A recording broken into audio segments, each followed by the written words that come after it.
warahmatullahi wabarakatuh. Salam sejahtera, Bapak Ibu Panitia yang saya hormati. Perkenalkan, nama saya Muhammad Saiful, Staf Dinas Sosial Provinsi Jawa Timur, UPT Pelayanan Sosial Bina Remaja Blitar.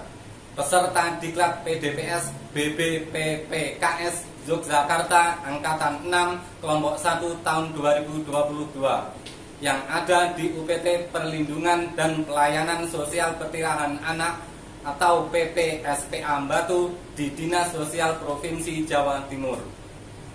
Dalam kesempatan ini saya akan mengulas tentang keterampilan dasar pekerjaan sosial sesuai dengan Peraturan Gubernur Jawa Timur Nomor 85 Tahun 2018 tentang nomenklatur susunan organisasi, uraian tugas dan fungsi serta tata kerja unit pelaksanaan daerah Dinas Sosial Provinsi Jawa Timur, UPT Perlindungan dan Pelayanan Sosial Petirahan Anak PPSPA Batu mempunyai tugas melaksanakan sebagian tugas Dinas Sosial Provinsi Jawa Timur dalam pelayanan tertera bagi klien anak usia sekolah dasar kelas 4, 5, dan 6 serta pelayanan asesmen bagi anak yang berhadapan dengan hukum atau ABH dan asesmen anak yang membutuhkan perlindungan khusus atau AMPK, ketatausahaan dan pelayanan masyarakat.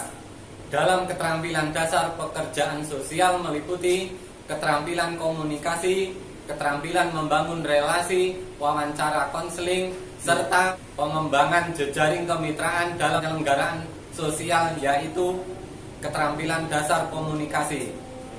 Seorang pekerja sosial harus memiliki kemampuan dalam menyampaikan informasi kepada sasaran. Informasi yang disampaikan harus jelas, mulai tindakan, bahasa, sehingga mudah dipahami oleh penerima informasi. Orang pekerja sosial harus memiliki kemampuan dalam menyampaikan informasi kepada sasaran. Informasi yang disampaikan harus jelas, mulai tindakan, bahasa, sehingga mudah dipahami oleh penerima informasi. Dalam penyampaian informasi, seorang pekerja sosial harus mengetahui situasi dan kondisi, baik yang berhubungan dengan waktu, tempat, dan sarana atau alat yang digunakan, sehingga penyampaian informasi sesuai dengan tujuan yang diinginkan. 1. Keterampilan dasar komunikasi. Seorang pekerja sosial harus memiliki kemampuan dalam menyampaikan informasi kepada sasaran. Informasi yang disampaikan harus jelas, mulai tindakan, bahasa, sehingga mudah dipahami oleh penerima informasi. Dalam kondisi menyampaikan informasi, seorang pekerja sosial harus mengetahui situasi dan kondisi, baik yang berhubungan dengan waktu, tempat, dan sarana atau alat yang digunakan, sehingga penyampaian informasi sesuai dengan tujuan yang diinginkan. 2. Keterampilan dasar membangun relasi. Seorang pekerja sosial harus mampu membangun relasi antara pekerja sosial dengan klien atau sasaran. Kegiatan relasi harus dimulai dengan adanya saling percaya antara pekerja sosial dengan klien atau sasaran yang dituju, sehingga seseorang pekerja sosial mampu meyakinkan terhadap klien atau sasaran yang menjadi kelompok sasaran yang ditanganinya. 3. Keterampilan wawancara. Keterampilan wawancara harus dimiliki oleh seorang pekerja sosial. Sebelum melaksanakan wawancara terlebih dulu harus menyusun kerangka atau instrumen atau pedoman wawancara. Selain itu, seorang pekerja sosial harus mampu mencatat semua hasil pengamatan dan selanjutnya akan menjadi bahan dalam membuat laporan hasil wawancara. Beberapa hal yang harus diperhatikan pada waktu wawancara: ruang yang besar dan menarik, ventilasi yang cukup, pencahayaan yang cukup, suhu yang sejuk atau nyaman, bebas dari keramaian atau kegaduhan, ada keleluasaan bagi klien. 4. Keterampilan konseling.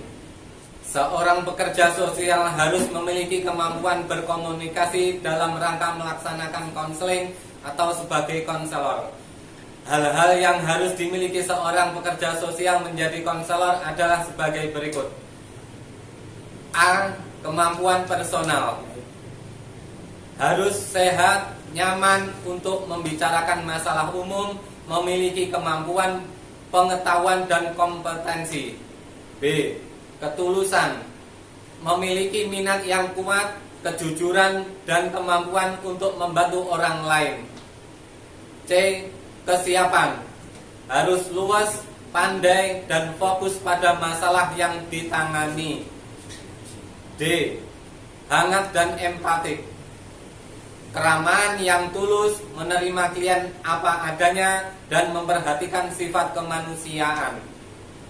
E. Saling menghargai dan menghormati, sikap saling menghargai, berlaku objektif, sikap peka terhadap sesama, yakin dan percaya.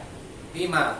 Pengembangan jejaring, kemitraan merupakan hubungan yang setara dengan dua pihak atau lebih yang saling mendukung untuk memenuhi kebutuhan dalam mencapai tujuan. Tujuan utama kemitraan untuk meningkatkan akses terhadap sumber dalam menangani masalah. Demikian paparan yang saya sampaikan, ada kurang lebihnya mohon arahan untuk perbaikan selanjutnya. Terima kasih atas bimbingan dari Bapak Ibu. Wassalamualaikum warahmatullahi wabarakatuh.